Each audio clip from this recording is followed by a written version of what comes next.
ये अपना मनमानी कर रहे हैं, तो इस चीज को बंद किया जाए। सरकारी हॉस्पिटल को अच्छे से चलाया जाए कि प्राइवेट हॉस्पिटल की उसको जरूरत ना पड़े, और प्राइवेट हॉस्पिटल जो अच्छा है उसको अच्छा रिवार्ड दिया जाए, जो गलत है उसको तत्काल बंद। तो छिपा हुआ किसी से नहीं है कि मधुबनी में स्वास्थ्य की व्यवस्था क्या है, सरकारी हॉस्पिटल हो या प्राइवेट हॉस्पिटल हो। तो एक जगह जहां यह बात बिल्कुल से व्याप्त है कि प्राइवेट हॉस्पिटल्स जो है किस तरह से लूट घसोट पब्लिक के साथ कर रहा है, उसका मेन कारण यह है कि जो सरकारी हॉस्पिटल है उसमें व्यवस्था नाम की चीज़ नहीं है। लोग मजबूर होकर प्राइवेट में जाते हैं, और प्राइवेट हॉस्पिटल जो है उनके साथ यहाँ तक व्यवहार कर रहा है कि जब वो मर जाते हैं उसके बाद भी वेंटिलेटर लगा के उनसे पैसा वसूलने का काम किया जाता है। तो यह जो अपराध हो रहा है, इस अपराध को अगर रोका नहीं गया तो यह बिल्कुल मधुबनी जिला स्वास्थ्य व्यवस्था के लिए तो सबसे गंदा अभी माना ही जा रहा है। लोग किसी भी बीमारी में, हार्ट अटैक तक की बीमारी में वो डरेंगे यहाँ के हॉस्पिटल आने से। वो सीधा सोचेंगे कि हम मधुबनी से बाहर ही जाकर इलाज कराएं और रास्ते में उनकी मृत्यु हो सकती है। मतलब मेरे कहने का यह मतलब है, मौत के खौफ से भी ज़्यादा खौफ जो है ये सरकारी हॉस्पिटल में आने पे आम आदमी को हो रहा है। और जिस स्वास्थ्य केंद्र पे अभी हम उपस्थित हैं, ये बाबूबरही जो प्रखंड है उसका एडिशनल स्वास्थ्य केंद्र है। एडिशनल स्वास्थ्य केंद्र कहने का मतलब यह है कि बाबूबरही में एक मेन स्वास्थ्य केंद्र है, उसके बाद इसको एडिशनल स्वास्थ्य केंद्र कहते हैं। बरहारा में है आप? हाँ, अभी हम बरहारा में हैं, तो ये एडिशनल स्वास्थ्य केंद्र बरहारा में हम हैं। और जो एडिशनल स्वास्थ्य केंद्र बरहारा में जो कागजी रूप से दिखाया जा रहा है वो बिल्कुल ही मतलब कि हो नहीं रहा है, असत्य है। कागज में दिखाया जाता है डेली डॉक्टर आते हैं, कागज में दिखाया जाता है डेली जो है वो मेडिसिन का वितरण होता है, लोगों का सुचारू ढंग से इलाज होता है। बहरहाल यह स्थिति इस हॉस्पिटल के पास इतना ज़मीन है कि जो बाबूबरही प्रखंड हॉस्पिटल है उससे कहीं ज़्यादा ज़मीन इस हॉस्पिटल के पास है, और यह बहुत ही घनी आबादी के गाँवों को जोड़ता है। एक साइड जहाँ बसहा है, दूसरा गढ़ी नवटोल है, बरदाहा है, बरदाही है, बरहारा है।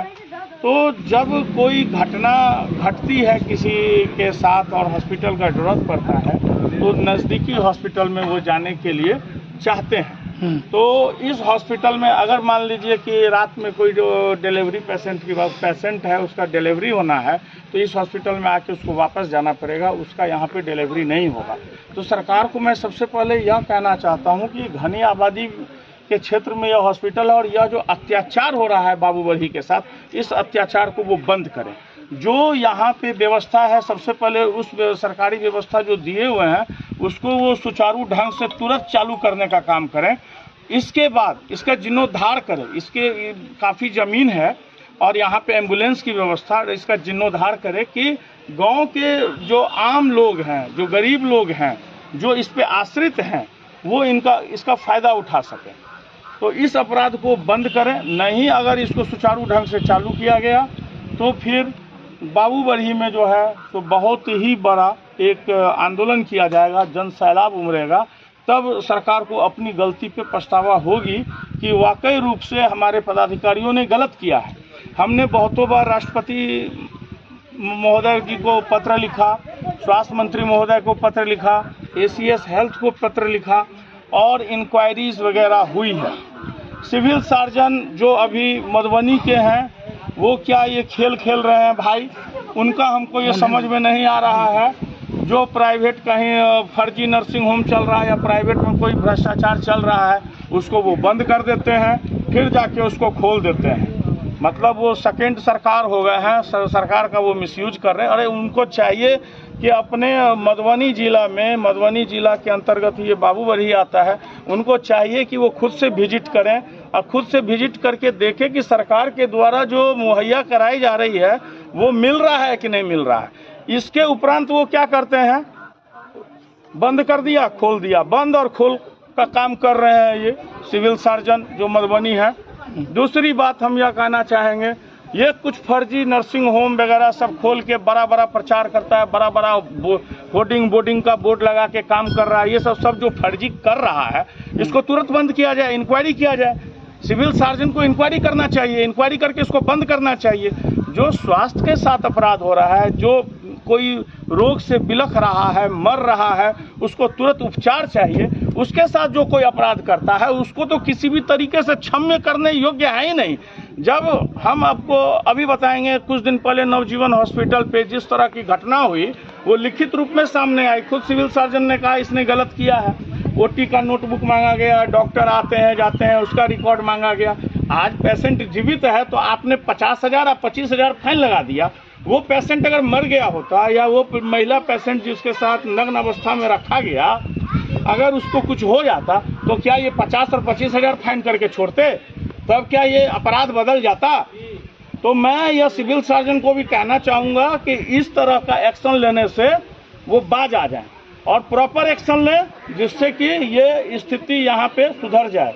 और अगर पब्लिक उतर जाएगी तो ये मधुबनी जिला है, सिविल सर्जन जी तो चले जाएंगे यहाँ से, उनको तो सरकार हटा देगी ही। ये मधुबनी जिला है, क्योंकि जब अन्याय का अंत हो जाता है, जब भ्रष्टाचार अपनी प्रकाष्ठा को पार कर जाती है, तब यह मिथिलांचल धरती का जो आम युवक है, आम लोग हैं, आम जनता है, रोड पे उतर के अपनी ताकत को दिखा दी है और सरकार को जो है वो झुका के रख दिया है।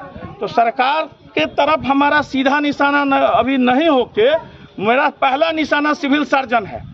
और मैं इस बात को सरकार तक पहुंचाऊंगा कि आखिर मधुबनी जिला में बाबू बरही के साथ इतना बड़ा अन्याय क्यों? अगर सरकारी रजिस्टर में डॉक्टर के आने का मेंटेन हो रहा है, दवाई खर्चे का मेंटेन हो रहा है, तो वह आम लोगों को क्यों नहीं मिल रहा है?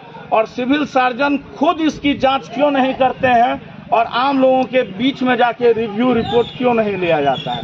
क्या गरीब आदमी शोषण के लिए ही बना है? शोषित ही करते रहिएगा। वो मर गया तो उसको कोई पूछने वाला नहीं है। तो मैं इस चीज़ का बिल्कुल विरोध करता हूं। और हम बाबू बरही के साथ हैं, बाबू बरही के गरीब लोगों के साथ हैं, उनके जनता उसके साथ हमेशा खड़े हैं। और मैं यहाँ से एक बात यह पहुँचाना चाहता हूँ कि इस तरह का अपराध को अब बंद कर दिया जाए। जो अपराधी हैं उनके लिए बहुत अच्छा रहेगा। अपराधी सिर्फ वो नहीं होता जो गोली और बंदूक लेके निकलता है, जो कलम लेके अपराध कर रहा है वो भी अपराधी होता है। आप MBBS हो गए, आप MD हो गए, आपने बड़ी बड़ी डिग्रियां ले ली, अमेरिका तक जाके आपने डिग्रियां ले ली, और गांव में यहाँ पे आके अत्याचार कर रहे हैं आप। तो ये पढ़ा लिखा जो अपराधी है वो बड़ा अपराधी है। कोरोना काल में, लॉकडाउन में, जहाँ डॉक्टरों ने अपनी जान को गंवा के लोगों को बचाया है, वहीं आज जब स्थिति सामान्य है तो आज अभी मैक्सिमम डॉक्टर्स, प्राइवेट हॉस्पिटल्स को जो है संरक्षण प्राप्त है, जांच घर भी तो संरक्षण प्राप्त है। और अच्छा मनोज जी, ये बताइए कि जिले भर में लगभग जांच घर मिलता है और वो भी पूरी तरह से भ्रष्ट है, उसके विषय में आपने कुछ किया? देखिए, इन लोगों को लाइसेंस मिल जाता है इजीली। आप जाइएगा, आप सोचिएगा हमको पैथोलॉजी लैब खोलना है, 2-4 गो कागज का क्राइटेरिया कंप्लीट कीजिए, पैसा लगाइए, खुल जाता है।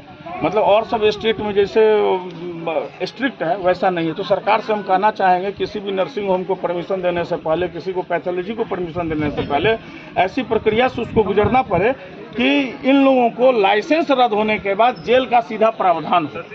दूसरी बात, जहाँ कोई देखने वाला नहीं है वहाँ लूट घसोट तो हो ही रहा है।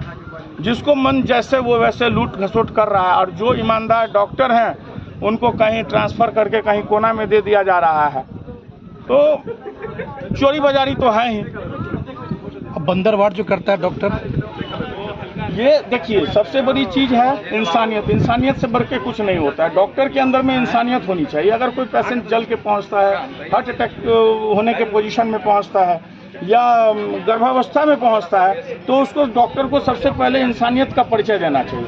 वहाँ उससे दुर्व्यवहार तरीके से बात करते हैं, उसको बेड नहीं मिलता है, उसको धक्का धुक्की होता है, उसको सही उपचार नहीं होता है। तो ये सब अपराध है। उसी अपराध के बारे में तुम तब से कह रहे हैं आप।